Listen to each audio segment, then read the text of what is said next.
خلک را پیدا شو وسلران به ګرځي ناظمان به ګرځي او دا کیسې ته ولاړې ما په ډول نه راځي چې سیاسي سړی نه او نو یې سیاست سره لري خلک ګرځي ها هغه وایي زه ولاړ سره خدمتګار یم چې هغه وایي نو په پلان کې څنګه دی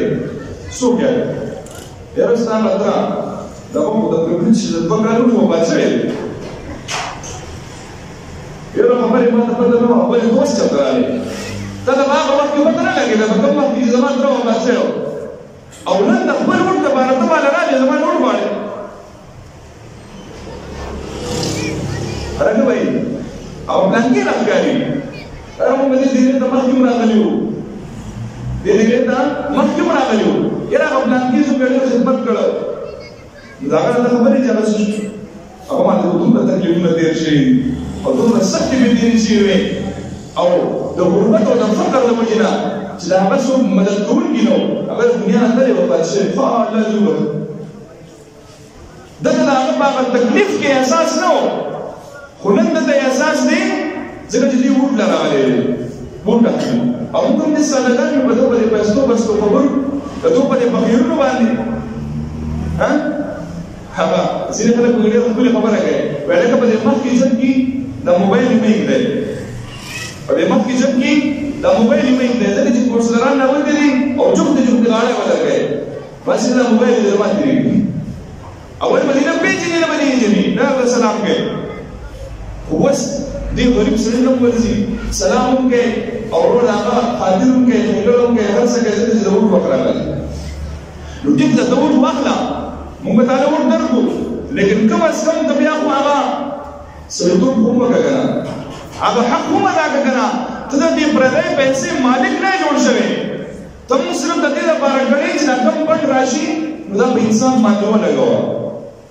کم څه ستاسو د حکومت د طرفه میلاو شي ته زموږ په منځ کې صرف یو قاصد دی دا پیسې وړې او راوړې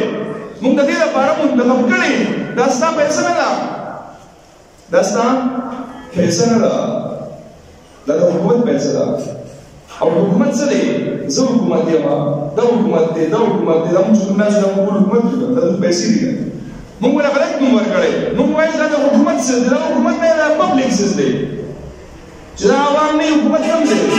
حکومت بچا کوي دا خو زموږ سره ټیکس پیسې دي او دا پیسې اخیستې دي وروره او موږ چې کوم دی اوس بیا هغه حشم دشم راماندې پیسې بیا راماندې لري نو ولګو پیسې روباسه پیسې بندونه روباسه لیکن کم از کم د عوامو له سہولتو بیا ورکړه ها یو خبره به نوٹ کوئ ها وټونو ورځې یو خبره به نوٹ کوئ هغه بدای چې تاسو کوم کس ودرېږي کنه په علاقه کې او وټونه غواړي نو د سره مګاړي نه وي او دې به څه وایي د غریبو مددګار ټیک شو د دغه کور خپل دې مقصد کرای وګورئ او دې وټونو ته ودرېږي صحیح ده دغه جامو پیدا هم ساده او چې کله دې وټونو وکړي کنه نو دغه تنخوا دومره سیوا ده کنه دومره سیوا او وای تاسو په ډولې دغه تنخوا دومره سیوا ده چې دغه په وس کور خپل شو دغه په ګاډي مې شو او دغه کپړو اندازو بدل شو او د سلام د اندازو بیا بدل کی السلام نه دم غو نه خوش ځکه چې دا د عوامو او د پبلک په روح باندې راغلي دي او صدونه هغه چې کوم دي لګیا دي خپل ځګونو د ورچې ځکه چې په الیکشن باندې خرچ شوی ده الیکشن څه شوی ده هغه باندې خرچ شوی ده چې کوم خرچ شوی ده اوس په دغه د خپل روباسي ګره دغه چې ما پیسې لګولې او موږ خلک کوم خساره کوي نن چې ماشاءالله ولر منډي والا سره دی منډي والا سره دی تصونه ځان یې درنو کوي عبد الله ابن عمر رضی الله تعالی عنہ ته چاوي تاسو سیاست ولې نه کوئ عبد الله ابن عمر رضی الله تعالی عنہ ته فرمایا وې څنګه شمه کولې چې دوی اسلامدار په پټ سیاستدانو عبد الله فاروق رضی الله تعالی عنہ چې په نیمه دنیا باندې حکومت کو نو عبد الله ابن عمر رضی الله تعالی عنہ ته فرمایا زه په ځان کې هغه تقوا نه لرم چې زما مال دا زړه ټینګ کوا پیسې ته زړه ټینګ کوا لري ځان کار به پیسې زه په ځان کې هغه تقوا نه لرم او ما د حضور نبی کریم صلی الله تعالی علیه وسلم یو ارشاد اورېدلی دی چې دغه ارشاد ما دغه قول د نبی علیه الصلاة والسلام حدیث دا ما نه پرېږدي چې زه دې سیاست وکړم زه دې مشري وکړم وایي څه ارشاد دی حضور نبی کریم صلی الله تعالی علیه وسلم وفرمایل چې د قیامت په ورځ باندې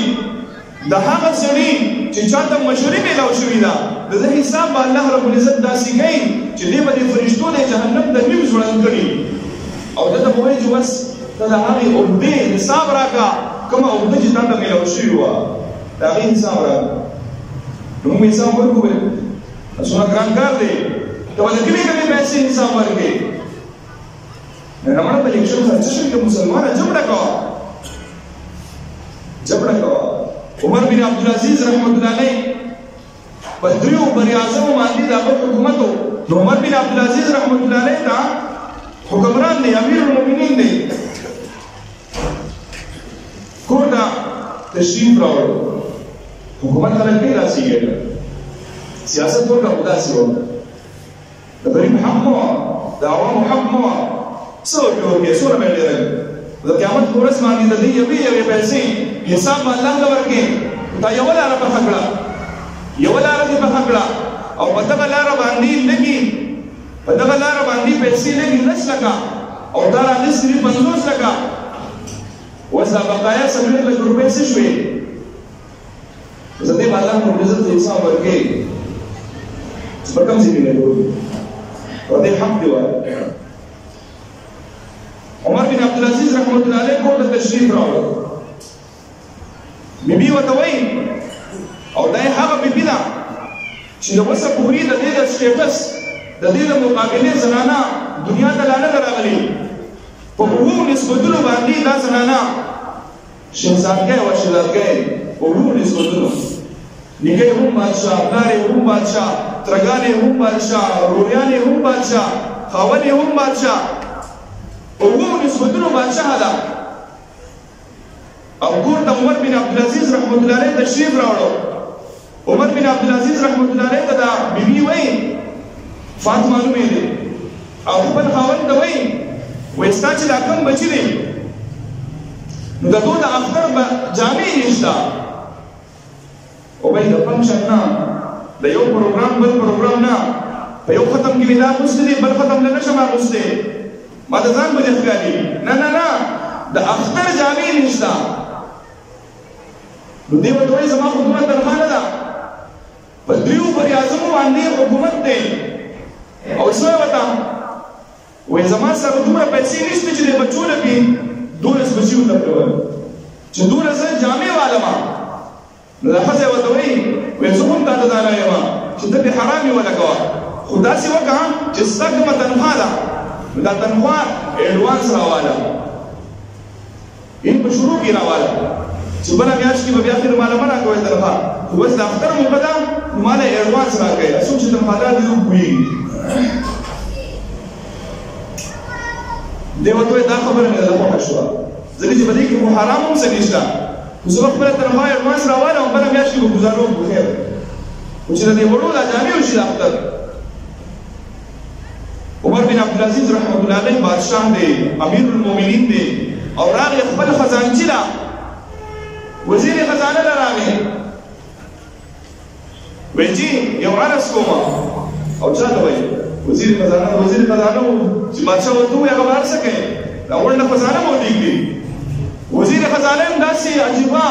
یو نر او بهادر انسان جوړ کړی هغه ورته وی جی یو عرض کوم وی څه عرض دی وی زما د بچو د اختر کپړې نشته نو زه درته دا نه یم چې ما له پیسې راکړه دا درته ویم چې زما تنخوا ماله ایډوانس راکړه حکمراني وکړه خو داسې وکړه بادشاهي وکړه سیاست وکړه خو داسې وکړه وی زما دا تنخوا ماله ایډوانس راکړه وی دا کاغذ والا او په دې باندې ولیکه چې څومره پیسې دي پکار دي وی راکړه چې دا کاغذ قلم یې راواخیستو او په کاغذ باندې دستخط کوي دستخط چې دومره پیسې پکار دي دا وزیر خزانه ورته وایي یو منټ وایي دستخط وکړه خو یې د صحت په دې خبره باندې هم وکړه چې ته به دا یو میاشت چې کومه را روانه میاشت ده د دې پورې به ته ژوندی پاتې شي که مړ به یې په دې راته هم د صحت وکړه عمر بن عبدالعزیز رحمت الله علیه ورته وایي وایي دا کاغذ واپس کړه او زه د میاشتې تنخوا اډوانس نشم اخیستی ځکه چې ما ته څه پته لګي تا خو زما سترګې وغړولې اوس دا مطلب دی چې ما ته دې اداره وکړو مثلا زه په یوه اداره کې یم او په دغه اداره کې زه خپل مشر ته یم چې یاره ماله اډوانس تنخوا راکړه او هغه ما ته وایي چې یاره نشم درکولی زه به پلانینګ کوم چې به یوې ځلي به زر تر زره وځم او د هغه سره به تعلقات خرابوم چې ته ماله اډوانس تنخوا نشي راکولی څه خیرات خو نه غواړم او عمر بن عبدالعزیز رحمت الله علیه ورته وایي وایي ښه دې وکړه وایي ما شکر دی په خپله فیصله خوشحاله یم چې ما ته وزیر خزانه جوړ کړی زه په خپله فیصله خوشحاله یم او تا خو ما له سترګې وغړولې یقینا که دا پیسې ما اخیستې وي اډوانس او دا خدمت مې نه وی کړی د قوم نو دا پیسې خو بیا په ما باندې حرامې وي او د هغه ځکې نه سیده کور ته راغی چې کور ته راغی بیبي ورته وایي څنګه چلو شو پیسې درکړې وایي نه پیسې مې راوانه نستې وایي ولې وایي لکه شانچل وشو ما ته څه پته لګي چې بله میاشت به ژوندی یم که مړ به یم خیر دی موږ ګزاره وکړو د اختر ورځ ده عمر بن عبدالعزیز رحمت الله علیه د خلکو سره د اختر لمونځ یې وکړو او بړې ګړې وشوې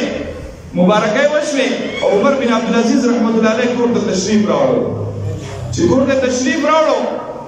د دنیا خلک راځي او مبارکو ده خاندان والا راځي او ما تاسو ته ووایي په اوو نسبتونو باندې دا ښځه حضرت فاطمه دا په اوو نسبتونو باندې د بادشاه د خاندانه وه شهزادګۍ وه دنیا خلک به راځي څونه مېلمانې موږ غریبانان خلک یو څونه مېلمانې چې د هغو بادشاهي کورنۍ ده شاهي کورنۍ ده چې د هغو به څونه مېلمانه وو خلک راله خلکو زرق برق کپړې اغوستې دي ښایسته لباس یې اغوستې دی دا لوریانې هم راووتې کله چې مېلمانه رخصت شو عمر بن عبدالعزیز رحمت الله علیه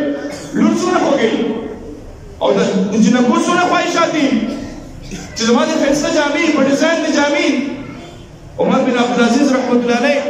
خپلې لوریانې راغونډې کړې ویل زما بچو ای زما بچو ما معاف کړئ ورې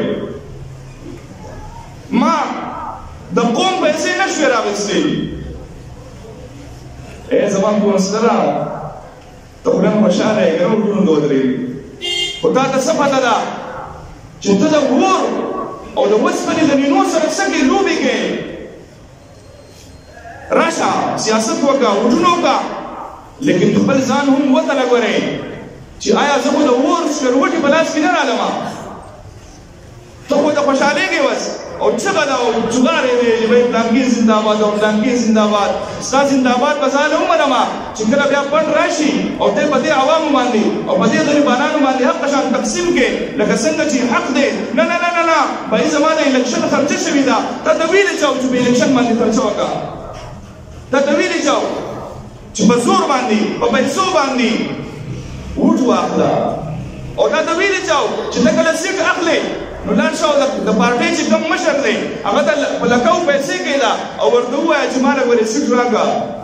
دونه پیسې درکوم او په هغه کې هم دا انصاف نشته چې هلکه زه دا سیټ خرڅوم نو آیا په کومو سترګو یې خرڅوم زه به الله له څه جواب ورکړم میرا بس پیسې زور دی چا سره څومره پیسې ده چې په حکومت کې راځي او راشي او بیا زموږ نه دغه پیسې دي کوم دي زموږ نه اخلي او په لږو لږو پیسو باندې هم خوشحالۍ او دا مو د بیر نو غزه او دا مو د ځګندې کوڅه کړو وې زما لوریانو خپه کې رانما ځکه چې ما د قوم حرامه پیسې په تاسو نشو لګولې او خپل را سره ونه ما به تاسو ته لباس در اغوستلی وي لیکن د جهنم لباس او ورته تفسیر کې ته وایي کنه چې د جهنم کپړې به د جهنميانو لپاره د اور کټ شي او په سرونو باندې به حمیم ګرمې اوبه راواړولی شي او دومره ګرمې اوبه دي وایي چې دې څنګه راواړئ د څښو دپاره دوی به مجبور وي او دوی به دا اوبه څښي وایي د ده دننه کوم نظام دی وایي دا نظام به غونډ وبهېږي ښکته لاړ شي الوګانې ورته وایي بابا موږ په تا باندې فخر کوو بابا موږ په تا باندې فخر کوو شکر دی چې زموږ پلار حلالي دی هغه حلال موږ له راوړي حرام راله نه راوړي عمر بن عبدالعزیز رحمت الله علیه یو ورځ کور ته تشریف راوړو وای کدا لوریانې پوزې پټې کړې دي خپل پټ کړې دي عمر بن عبد العزيز رحمت الله علیه خپل بیبي ته وای په دوی چې شوی دی وای دا څه وایي چې ستاسو حکومت دی ستاسو بادشاہي ده په دې دنیا نه سیوا ستاسو حکومت دی لیکن لوریانو د نن د بیا سره روړې خورلې ده د خولي نه بدموخیږي چې اسې زمونږ د خپل خبره شي د تکلیف پیدا ونشي د دې وجنان دوه په خولي پټې کړې دي